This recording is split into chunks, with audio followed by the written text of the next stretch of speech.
up gang Malaysia, Indonesia, Singapura, Brunei. Assalamualaikum, it's your boy Kimi Skoverto. Alright, dalam video kali ini kita akan kembali mengupas siri manga fan-made One Piece karya Arthur dari tim The Library of Ohara.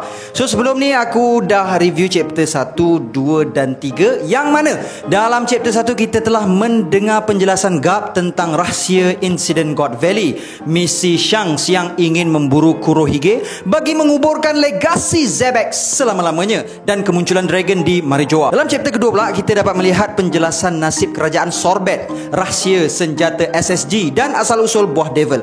Kemudian dalam chapter 3 pula kita dapat melihat serangan telah bermula dari pihak Revolutionary Army ke atas Gorosei dan melihat kemampuan sebenar Monkey D. Dragon, asal-usul dia, bounty dia, dan begitu juga kita dapat melihat nama dan kekuatan setiap dari Gorosei ni.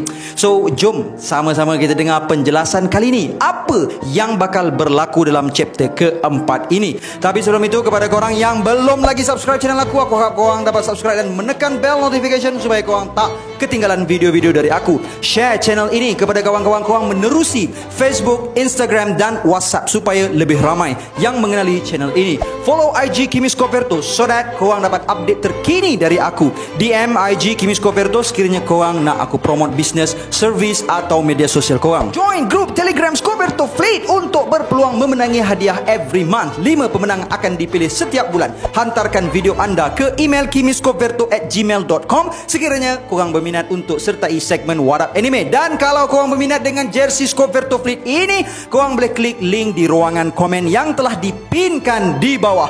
Ayo jadikan channel ini setanding dengan channel-channel Tori yang ada di seluruh dunia. Say with me guys,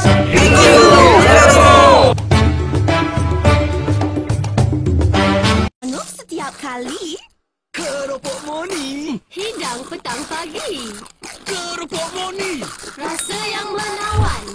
keropok moni. dalam cover page chapter kali ini kita dapat melihat keluarga Pirate King sedang menjamu selera makan malam. Kat situ kita ada Roger, ada Rogue yang sedang ketawa, dan Ace nampak muka dia macam tak puas hati, dan ada seekor burung nuri yang berterapungan.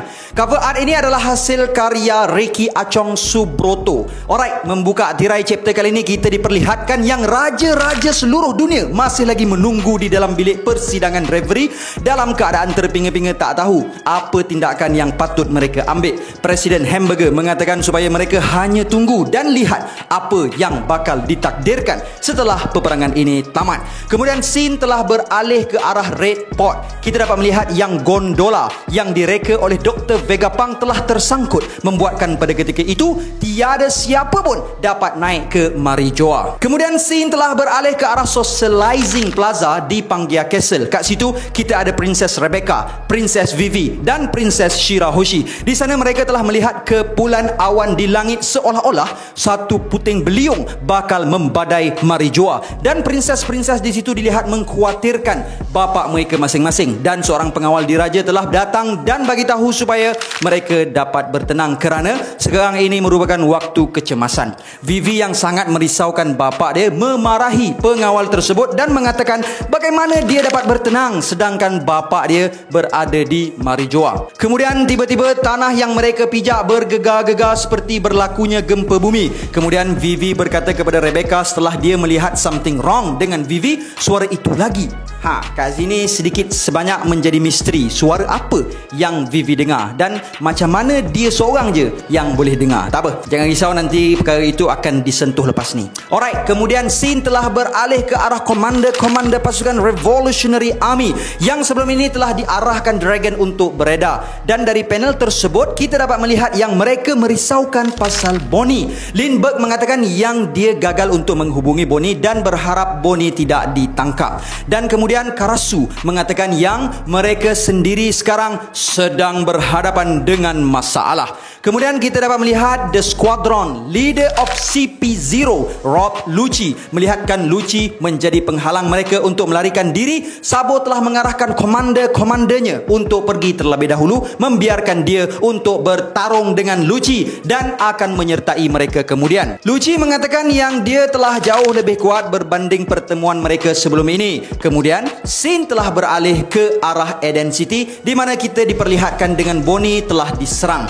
Ternyata Ternyata Bonnie telah berjaya menjejaki anaknya semula. Namun anggota CP0, Stussy, Kaku dan Jabra menjadi penghalangnya. Kemudian Stussy mendapat satu laporan menerusi Dan Mushi dari salah seorang lagi anggota CP0 yang berada di luar Marijoa. Dia melaporkan bahawa Marijoa bakal dilanda puting beliung dan sampai sekarang pengawal masih lagi gagal untuk menjejaki para admirals. Setelah menerima laporan itu dan mengagak bahawa Bonnie sebagai pengalih perhatian, Jabra telah meluru untuk menyerang Bonnie. Namun Mujur Morley telah datang tepat pada masanya bagi menghalang serangan tersebut dari bawah tanah. Akhirnya pasukan Commanders Revolutionary Army berjaya menjejaki Bonnie bagi membantunya. Bonnie kemudiannya menyerahkan chip yang dimaksudkan Lindbergh sebelum ini bagi memulihkan ingatan Kuma. Kemudian Lindbergh telah memasukkan chip tersebut di belakang kepala Kuma, membuatkan Kuma telah tersedarkan diri dari komanya. Kuma dengan koma. Sebaik sedar, Kuma merisaukan ibunya yang berada di situ dan memberitahu bahawa menjadi cyborg pasifista adalah plan mereka after all this long. Namun salah seorang dari pasukan Revolutionary Army perlu menjadi korban dan menyedarkan dosa-dosanya sebelum ini sebagai seorang raja tirani. Kuma merasakan dengan dia mengorbankan dirinya, segala dosa-dosanya dapat ditebus. Kemudian Karasu mengatakan dia terpaksa mencelah reunion kecil-kecilan mereka berdua kerana di hadapan mereka masih ada musuh yang mampu untuk menghancurkan celebration mereka. Dalam erti kata lain, mereka semua masih lagi belum selamat. Kemudian Jabra dan Kaku dalam mod Zoan mereka masing-masing telah meluru ke arah Karasu dan mengatakan lupakan dulu soal istana kerana mereka perlu kalahkan pasukan Revolutionary Army ini. Jika tidak, nyawa Celestial Dragon akan berada dalam bahaya. Namun serangan mereka berdua telah dibantutkan oleh Lindbergh yang telah menggunakan serangan ultrasonic shooter bagi membingitkan telinga Jabra dan Kaku. Oleh kerana Jabra dan Kaku merupakan pengguna Zoan yang mengadaptasikan kemampuan haiwan, jadi serangan tersebut sangat-sangat berkesan ke atas mereka sebagai pengguna Zoan. Kemudian muncul pula Kumadori menghentikan Lindbergh. Ternyata the mask guy yang selama ini menjadi misteri adalah Kumadori. Dan di muka surat ini kita telah melihat susunan perlawanan antara pasukan Revolutionary Army menentang pasukan CP0.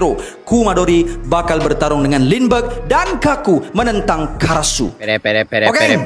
Dengar tak bunyi Dan Mushi? Alright, kita time skip jap untuk segmen SNF. Hari ini dalam segmen SNF aku nak highlight YouTube nakama kita yang bernama Mr. Ore Channel. Setakat video ini dihasilkan, Mr. Ore Channel baru ada 2,800 subscribers dan telah berjaya menghasilkan 48 video setakat ini. Video yang paling banyak mendapat tontonan adalah videonya yang dihasilkan pada tanggal 24 Ogos 2020, iaitu sebanyak 5,000 views yang bertajuk pasal pudu syurga ikan hiasan. Dan selain itu, Mr. Ore Channel juga ada buat review pasal ikan beta dan ikan gapi. Okey, Kelantan kita boh, set kita jangan pecah, set kita jangan balah, tapi set kawal, set mandi lanje.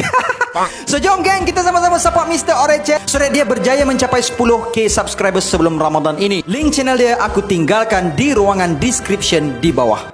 Alright geng, jom kita sambung.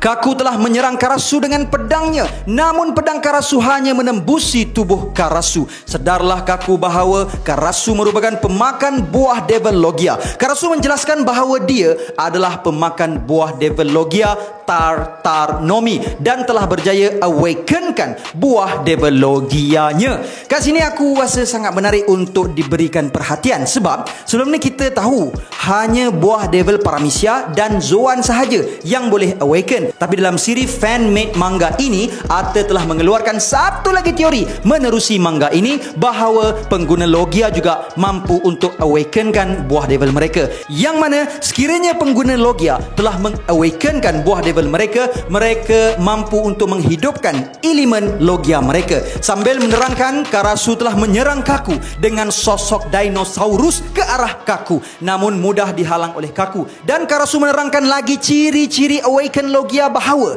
pengguna Awaken Logia mampu mengubah-ubah bentuk tubuh mereka sesuka hati mereka. Bahkan dia mampu untuk bertukar ke bentuk haiwan seperti ciri-ciri pengguna Zoan. Dan kat panel ni kita boleh tengok Karasu telah berubah seolah-olah ke mod hybrid pengguna Zoan dengan belakang dia ada sayap dengan berkuku tajam. Kemudian Karasu menyerang Kaku, namun Kaku mengatakan pengguna Logia yang fikir tubuh mereka kebal akan selalu mati muda kerana kelemahan Logia adalah haki, sambil melayangkan pedangnya tepat ke arah tubuh Karasu. Namun tak disangka-sangka, Karasu rupa-rupanya memiliki Ken Bunshoku haki bertahap Future Sight dan telah berjaya melihat serangan Kaku. Kemudian Kaku telah menyerang Karasu dengan Shuriken Rangkyaku, namun serangan itu juga tidak berkesan dan Karasu mengatakan yang dia telah gigih berlatih kemahiran hakinya selama ini dan membalas semula kata-kata Kaku tadi bahawa yang selalu mati muda adalah mereka yang angkuh, sambil melepaskan serangan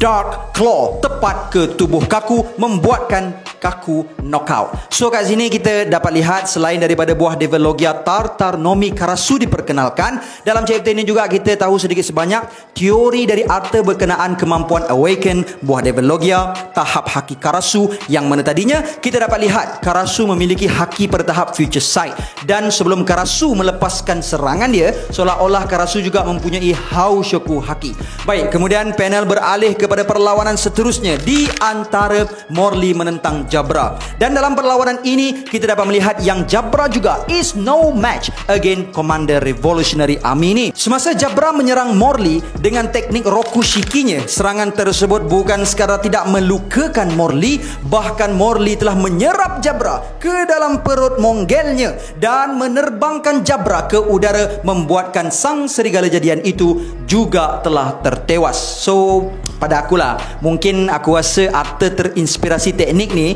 masa Luffy guna Gear Force Mode Tank Man God Staff version, masa Luffy guna teknik Gomu Gomu no Cannonball ke atas Charlotte Cracker. Pasal kita boleh tengok impak dia hampir sama. Alright, moving on to the next fight, di mana kita dapat melihat Bonnie telah menentang Stussy, dan dalam panel ini kita dapat melihat kehebatan wanita CP0 ini apabila dia mampu untuk menendang mantan Shichi Bukai Kuma macam tu je. Kemudian Stussy menggunakan teknik Shigan dan menusuk masuk jarinya tepat ke bahu kiri Bonnie, membuatkan Bonnie dipin dekat dinding. Namun Bonnie telah menyerang balas dengan teknik bahayanya, iaitu Bonnie telah menukarkan Stussy menjadi kanak-kanak Ribena dan dengan mudah mengalahkan Stussy. Kemudian scene telah beralih pula ke perlawanan antara Kumadori menentang Lindbergh. Ketika Kumadori berjaya memerangkap Lindbergh dengan rambutnya dan menyangka Lindbergh ingin melarikan diri, Lindbergh mengatakan yang dia bukan cuba untuk melarikan diri, tetapi untuk mengambil toy dia yang disembunyikan Morley di bawah tanah, dan toy yang dimaksudkan Lindbergh itu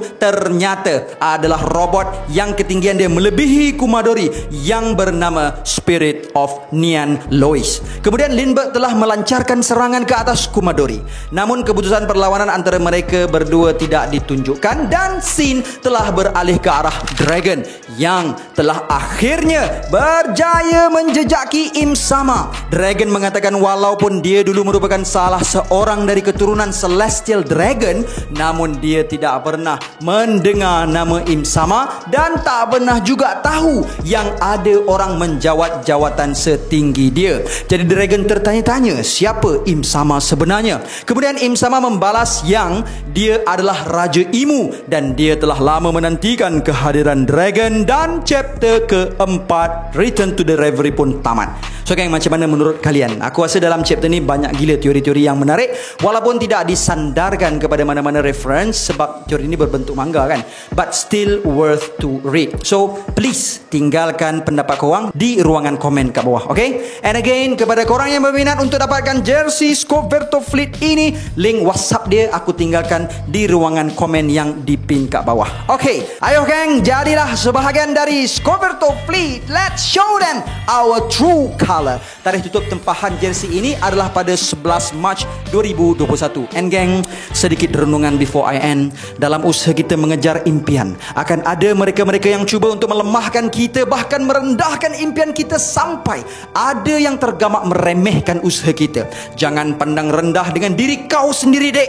Jangan hampakan perasaan kau sendiri dek.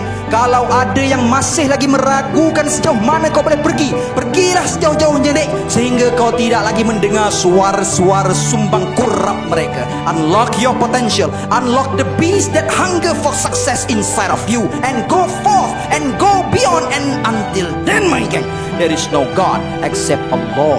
Assalamualaikum warahmatullahi